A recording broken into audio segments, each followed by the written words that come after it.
Yo, yo, yo, yo, yo, yo, yo. Welcome to 2026 this morning, a World Cup 2026 channel. We're almost to 2026. I don't want to bury the lead here. I looked at schedule, travel, stadiums to see if FIFA was advantaging the best teams. And sadly, I found there is no grand conspiracy theory from FIFA. In some ways, it's even the opposite. They're more likely to pimp out the better teams to get more money. So there is very little advantage going over to the best teams. Unless you're talking about Messi and Argentina, they do have an advantage in travel and stadiums, a big one. But the rest of the better teams actually oftentimes have longer travel schedules, play in three stadiums. So FIFA is worried most about the money than player safety. So we'll look at travel schedules and stadium allocation, as well as those dome stadiums versus the outdoor stadiums. Just looking to see who has advantage and how will that play out in June and July. So to do this, we'll kind of go group by group to look at to see travel schedules, who has the advantage. Groups A, B, D, Mexico, Canada, USA were already determined, and they were actually allocated by random draw, pretty much, unlike the other groups where they chose which games would be in which stadiums. Down to C, not too much travel advantage there. Most games will be in the Northeast, and then each team has one game in Miami or Atlanta, so not a huge travel there. Travel advantage there. So we'll skip ahead to Group E then. We see here the travel schedules of Germany, Curacao, and Ecuador. One might think Germany and Ecuador would have the advantage, right? But no, that's not actually how it's happening. The biggest advantage here, and one of the best overall, is for Ivory Coast. They have 2 games in Toronto, 1 game in Philly. Very little travel. Then you see Germany, Houston, Toronto, Newark. Pretty similar to Curacao, Houston, Kansas City, Philadelphia. But the biggest travel discrepancy, and maybe the most travel on the top 2 of travel overall, is going to be Ecuador. So they go from Philly to Kansas City back to New York. That's over 2,000 miles of travel. So that they are definitely at a disadvantage there in this group. Looking at the stadiums, most of these are outdoor. Curacao and Germany do play 1 game in Houston, so they do get 1 indoor game. Ecuador gets none. So yeah, Ecuador, tough draw there.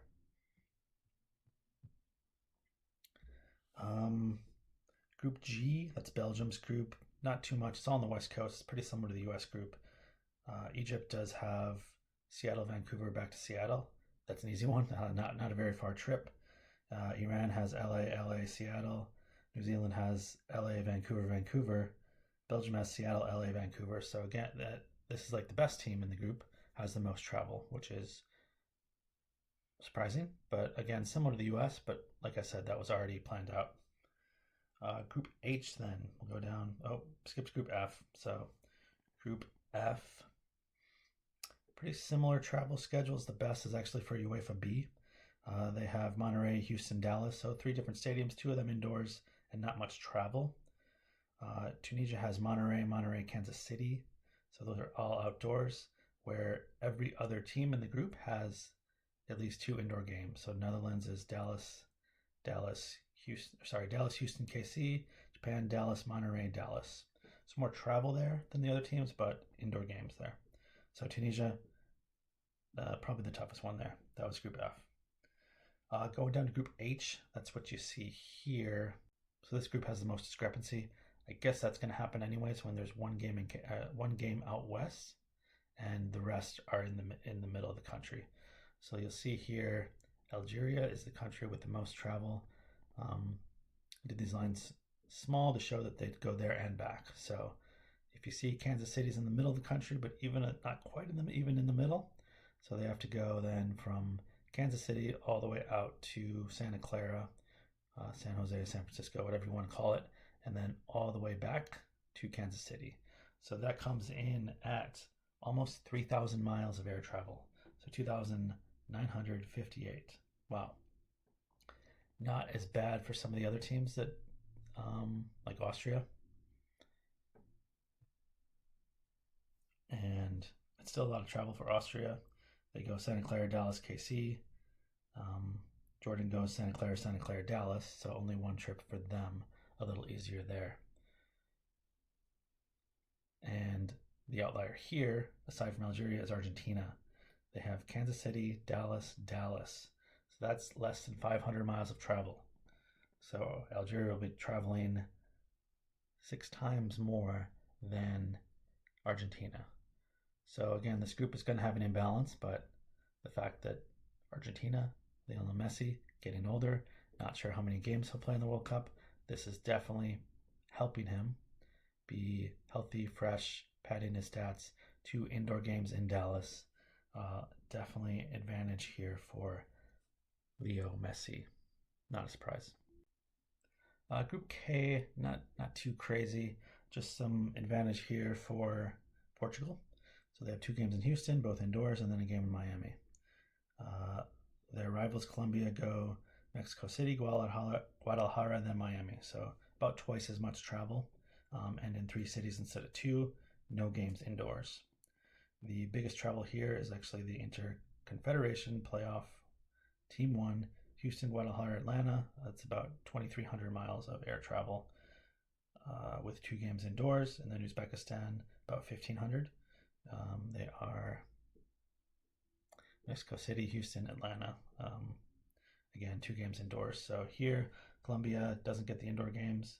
Travel's about the same as Uzbekistan. Not as much as Interconfed playoff, but Portugal with the advantage here. I do like that last game though in Miami, which will be a hot one, hot ticket. Colombia and Portugal.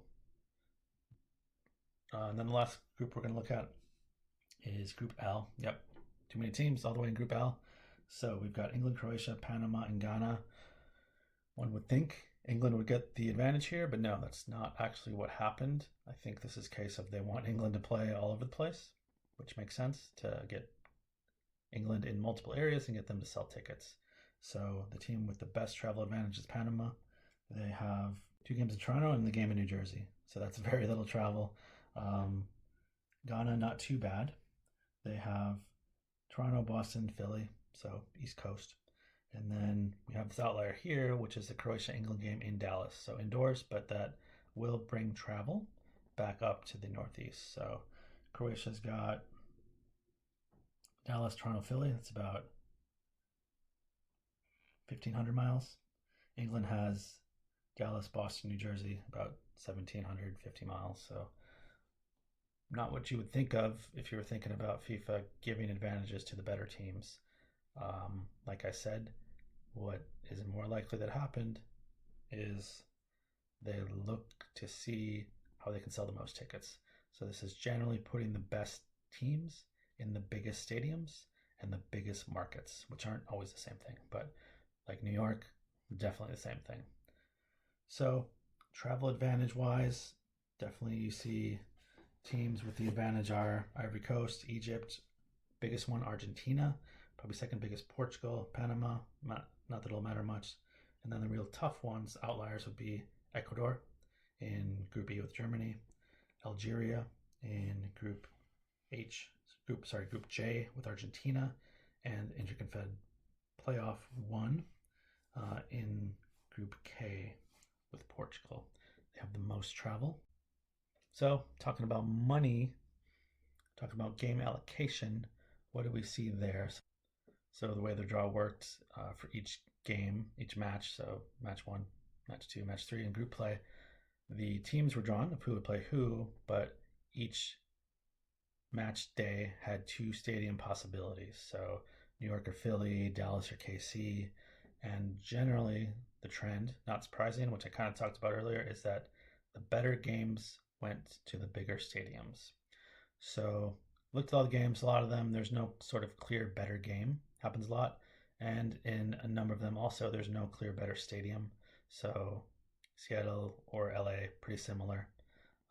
And, Miami, Atlanta kind of have some similarities. One's indoors, but, Miami has a better draw.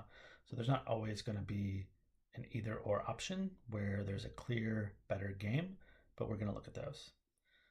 So here we are, Brazil, Morocco, or Haiti and Scotland. So better game, Brazil, Morocco is in MetLife. New York, New Jersey, the less better game in Foxborough. Not a huge difference between those two, but it's there. And then the one we talked about that I had tickets for, Curacao, Ivory Coast, or Ecuador, Germany. Ecuador, Germany is in MetLife. New York, New Jersey. The Curacao, Ivory Coast game in Philly. Moving to a different group here, we got Netherlands, Japan, or UEFA B versus Tunisia. Stadium options, Dallas/Arlington, or Guadeloupe. I believe that's Monterrey. So, yeah, better game, Netherlands, Japan, pot 1 versus pot 2 in Dallas, AT&T Stadium. Looking at some more here, we've got, so this is the one outlier here. We've got Cape Verde, Saudi Arabia, and Uruguay, Spain. So Cape Verde, Saudi Arabia is in Houston, indoors. Uruguay, Spain, the bigger match, pot 1, pot 2, is actually in Guadalajara. So that's the biggest outlier I've seen of the better match going to, I guess, the worst stadium. Then we've got a lot here in Group I. So France, Senegal, famous match from 1998. Famous match from 2002, where Senegal beat the defending champs France. That will be in MetLife. The IC Path 2 in Norway and Foxborough, Boston. Next, we've got, this is the other one I have tickets for, France versus IC Path 2, Norway, Senegal. Two good teams there, Holland, and then Senegal, lots of good players all over the world. And that is at MetLife, New York, New Jersey. The other one is in Philly. Big surprise. Then we've got Norway, France, Holland versus Mbappe. Heck yeah, that will be, the options were Boston or Toronto, and that will be the big match, Norway, France in Toronto. No surprise there. A few more options here, a few more examples here. Argentina, Austria, and Dallas. Jordan, Algeria, Santa Clara. Helps those teams for travel, but also a bigger indoor stadium. Then we've got Algeria, Austria at Arrowhead. Jordan, Argentina in Dallas. So maybe not a huge game there, Argentina, Jordan, but Messi in Dallas, indoors. Bigger draw than Algeria, Austria, which will be in KC. And then last, we've got this other group, which, maybe this is a sort of a toss-up, which stadium is better, but Colombia, Portugal in Miami. I see Path 1 versus Uzbekistan in Atlanta. One of probably the least desired games there. Atlanta's a great stadium. It is indoors, but Colombia in Miami, I think that'll be a great game, and I do kind of see why they put it there. Oh, more examples. Let's keep going. Forgot about England's group. So England, Croatia in Dallas instead of the other game in Toronto. England, Ghana in Foxborough, the other game in Toronto. Panama, England in MetLife, New York, New Jersey. Croatia, Ghana in Philadelphia. You could argue that those are pretty similar, but the England following probably will get more ticket sales than Croatia, Ghana. So yeah, so there we go. The bigger teams get the bigger stadiums. I know that's not a surprise. I know FIFA is about making money. Just again, what rubs me the wrong way is that FIFA did these allocations, not a random draw. They're a money machine. That seems to be what they're worried about. England traveling all over. Messi staying in one place almost. So you can look at it a lot of ways. You can interpret it a lot of ways, but best draws, like I said, Ivory Coast, Egypt, Argentina, number 1. Portugal, Panama. Worst draws, Ecuador, IC1, and then probably the worst for Algeria, just based on all the travel they have to do. So, stacking the deck for Messi, that's okay. A lot of people will like that. Unfavorable draw for Algeria. Probably not many people care about that. So, 2026, find your stadium, find your game, watch on TV, listen on the radio. Probably not as fun. But just know that FIFA's here to make money. There's not going to be any ifs, ands, or buts about it. You may be able to get some affordable tickets if you're interested in, Ghana versus Panama instead of England, Croatia, or Curacao, Ivory Coast instead of Germany, Ecuador. All right, that's a wrap. If you're still listening, put in the comments below where I got this video title from. That'll be a fun one to know. If you know my illusions, and if you stayed and tuned in to the end of the video, Hey, why not hit a like too while you're at it? All right, World Cup 2026 coming soon. FIFA, corrupt, but not as corrupt as they could be. Peace.